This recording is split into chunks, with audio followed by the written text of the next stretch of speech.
Hi, this is Phil Kerner, the Tool and Die Guy. You know, I guess it's been a while since I've been on here. Well, I've been a very busy guy. The day is coming rapidly when hopefully I could hang up that apron, right? But I spent the summer, and if you follow me on other social media, Facebook, Instagram, I got my Pennsylvania real estate license. And that kind of took some time to study for, all right? Work during the day, study. But I always said, you learn this trade and get good at it, there's not too many things you can't do. And less than half the people who take the Pennsylvania real estate class test pass it on the first try. And of course, I pass it on the first try because what we do is so much harder, I think. Anyway, so I am a licensed real estate agent now, but still doing this.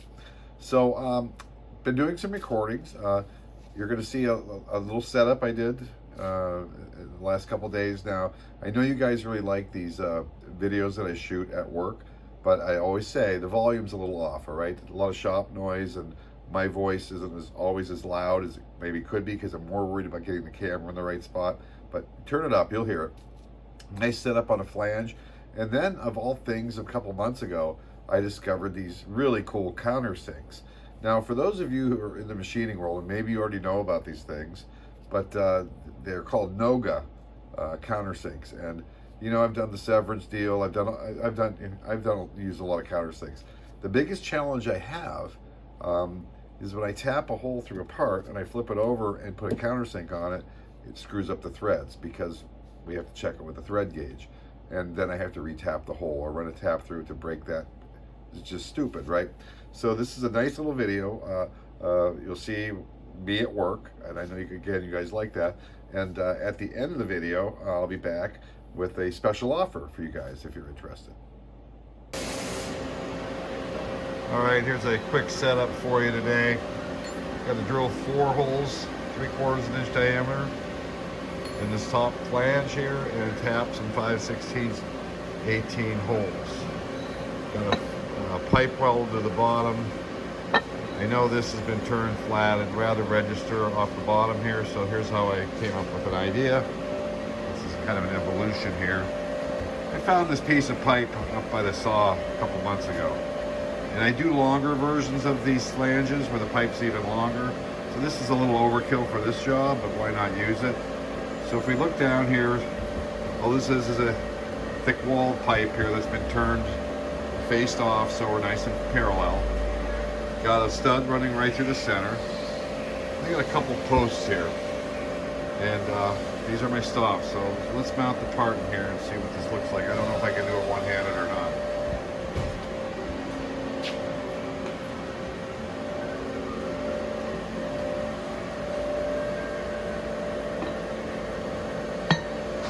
Okay, and then I've just got some toe clamps here. This tube, by the way, is not anchored to the table. It stays put pretty well, but I want to make sure it's not hitting my stops. I'd rather have the part hit the stops, right? So I just pull this up. I can spin it. Repeats within 1/1000ths every time, all right? And the final piece of the puzzle is the C-washer. Okay? Make sure we're pulled back against these stops.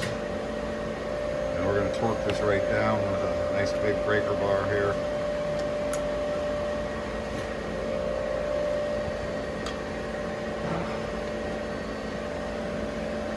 Okay, we're up against the stops, and there it is. 2 minutes.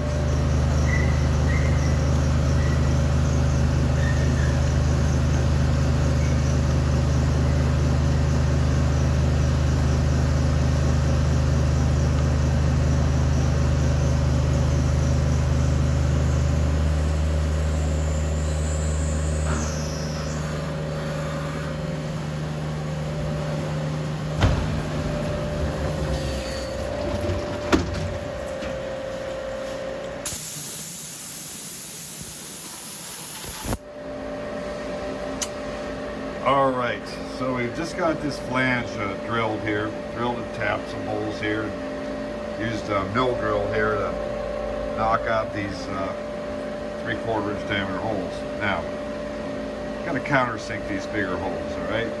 And you know the drill, right? You got your Severance countersinks. You know, these things, they cut okay when they're new, but once they're resharpened, you know.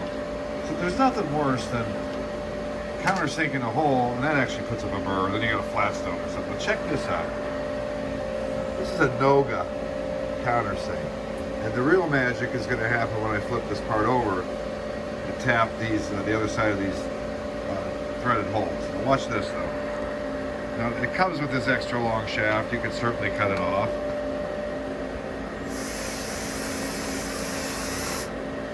And here's the most beautiful thing in the world. No burr. That is as flat that you can't even catch it with your fingernail.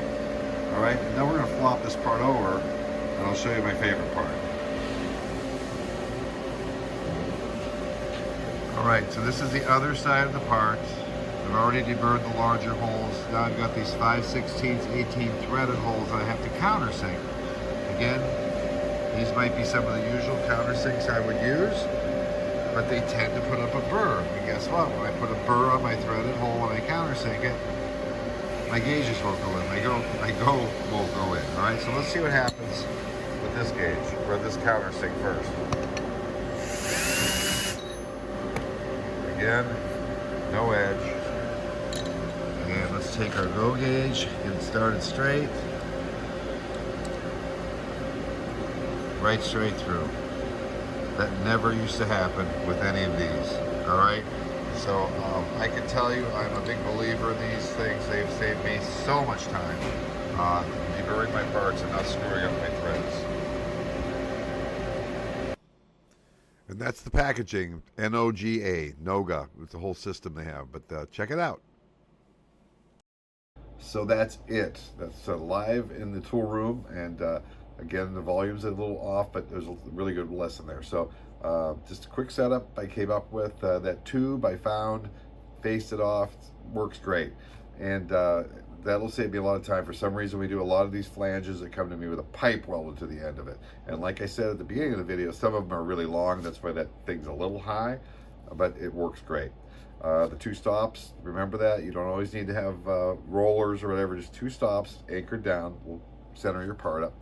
Now, it dawned on me, I've got a lot of extra stuff here in the Erie, PA, central headquarters of toolandie.com and toolandieguy.com.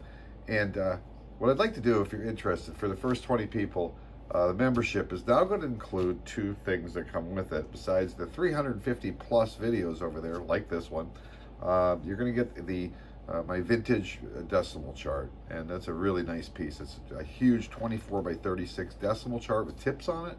That's a big seller for me. So the first 20 people get that, and but wait, there's more. You're going to get the Lufkin poster. I've got some of those laying around, so I'm going to bundle those up with you. So if you do decide to join, I got 20 of these things left. One of the first 20, just join and just send me an email, philkerner@gmail.com, okay? philkerner@gmail.com. Say, hey, I just joined. I'll confirm it, and I'll get your stuff right out. I'll need a mailing address, and if you forget that, I'll remind you, and we'll get it right out to you. So again, it's good to be back. I hope you enjoyed the video. I'm Phil Kerner, the Tool and Die Guy from Erie, Pennsylvania. We'll see you on the next video lesson.